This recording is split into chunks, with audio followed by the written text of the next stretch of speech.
All WWE superstars are highly trained professional athletes. Do not imitate or copy their performances or actions.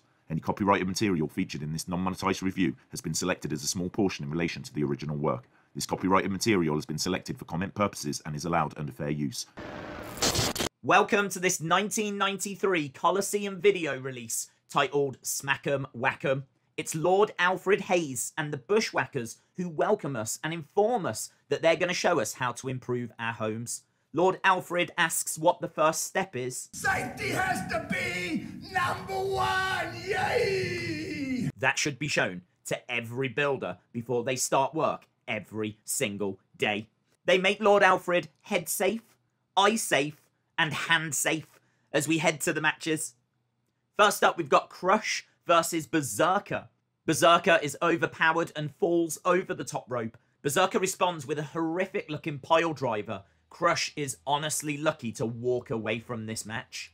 Next, Bezerker ends up doing the splits, following a simple kick from Crush. Crush applies his finisher and gets the win. An okay opener, few fun moments. I just wish the match had mattered or meant something more than just being a showcase for Crush. I'll give it 1.5 Vinces. We go back to the Bushwackers, who want to install a window. Luke points out that they've forgotten to do something, though. Hang on, mate! Hang on a minute, mate! What's the matter? We've got to mark a spot before we put a new window in, mate! We've got to measure up! They measure up and decide to put an X where the window should go. Unsurprisingly, it doesn't go well. This is a kid, mate! Hey! Thankfully, they decide the new spot is even better, as it means they don't have to get up to look out the window. And also, the dog can look out the window now as well. We head to our next match, Repo Man versus Earthquake. Not much to this. Repo with an early advantage. Earthquake hits a power slam, his finisher, and gets the win. This was a showcase for Earthquake, which is slightly weird because he had left a few months before this video was released. Plus, I'm sure there must have been a better superstar that they had bigger plans for that they could have highlighted instead.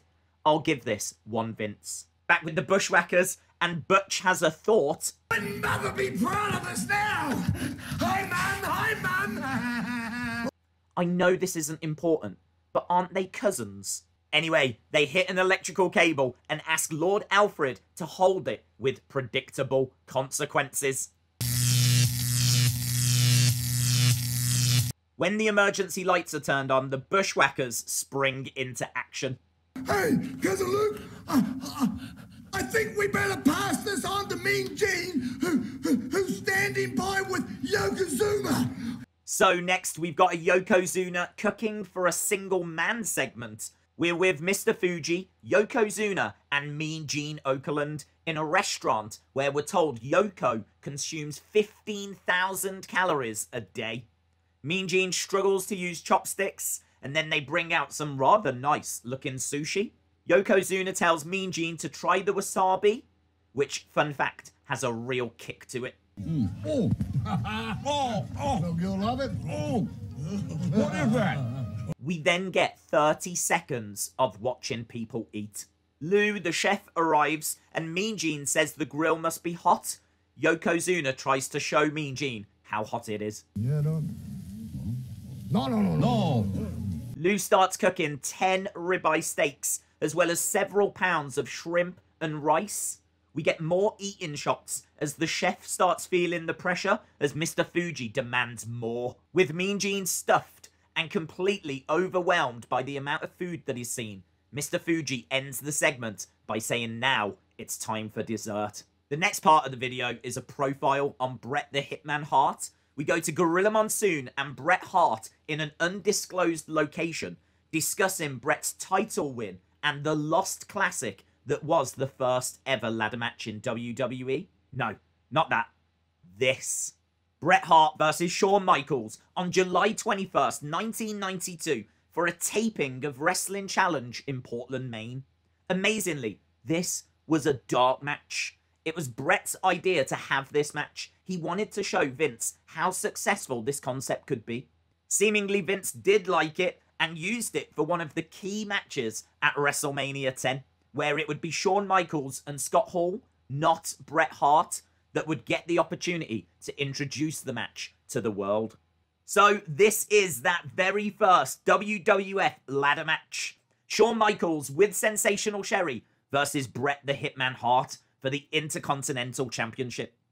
A kid is seen clearly still angry that the Rockers have split up. We also see a Bret sign that was badly thought out. They clearly didn't leave enough space for the text. Very poor. The Intercontinental Championship is suspended and we are underway. Big backdrop and uppercut by Bret. Shawn goes to get the ladder, which is all the way up the entrance ramp. Bret grabs him as he returns. Bret tries to get the ladder into the ring, but Sherry stops him. Whilst Bret's distracted, Shawn starts climbing. Bret races in to prevent Shawn winning the title. Shawn then starts using the ladder as a weapon and even throws Bret into it. Next, we get an incredible moment as the ladder falls down on top of Shawn Michaels. Bret slingshots Shawn into the ladder as the crowd go crazy.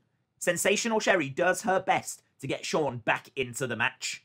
Shawn is fingertips away, so Bret has to drop kick the ladder. The ladder falls, Shawn gets hung on the top rope and then ultimately crashes to the outside. This allows Bret to grab the title and win the match.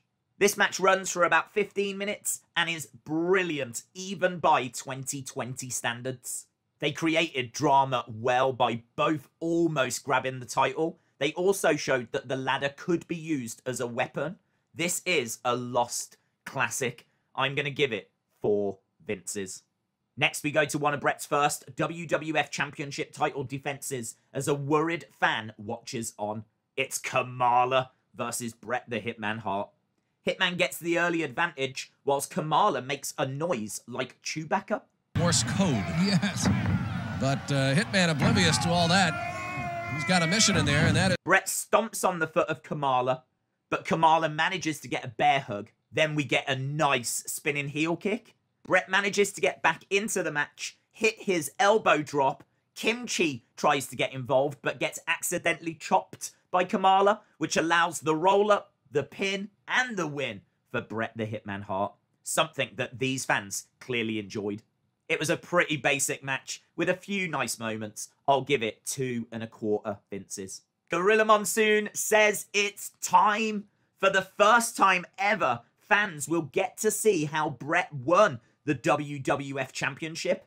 It took place at a WWF Superstars TV taping at Saskatchewan Place in Saskatoon in October of 1992. But this match was saved as an exclusive for Coliseum Video, so was never shown on WWF television. Bret says this was his one shot. There was no rematch. He had one opportunity. In the hometown of his father, there was nothing Ric Flair could do to stop him. He also reveals that during the match, he dislocated a finger and sprained his ankle. So it's Bret Hart versus Ric Flair with Mr. Perfect. Gorilla Monsoon and Lord Alfred Hayes are on commentary. We get an early lockup from Flair, showing no concern. A nice hammerlock by Bret, as Flair is clearly in pain. Flair regroups as Lord Alfred gives praise to an unexpected person. Number 5 cameraman, he's always getting some really good stuff on the outside. Beautiful sequence. Drop toe takedown into front face lock, reversed by Bret into a hammerlock. Flair comes back as Bret goes out the ring. But next, we get our move of the show. In there by Flair, and look at that, it's got him into trouble again. Can he do the same thing? Oh, look at this! We just became X-rated, Alfred! Big backdrop as Flair collapses on the outside of the ring.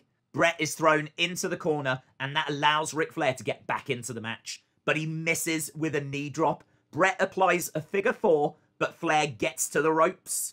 There's a sleeper applied, which Flair reverses into a backdrop.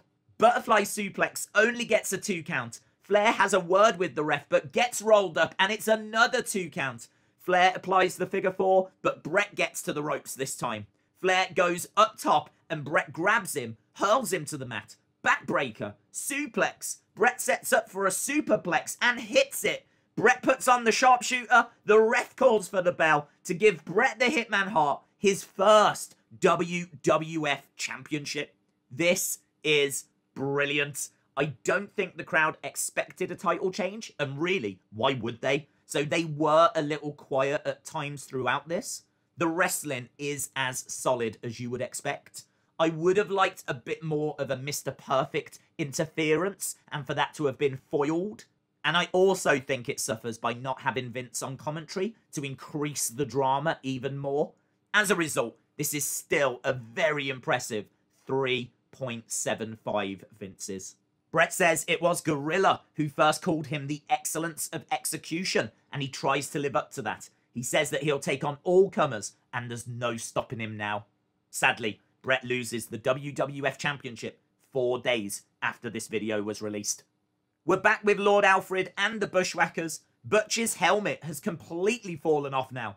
The Bushwackers say it's plumbing next. Lord Alfred makes the mistake of asking, what's first? The first step is safety first. They get to work, and I'm sure you've already worked out where this is heading. Oh, you get that. It's coming on.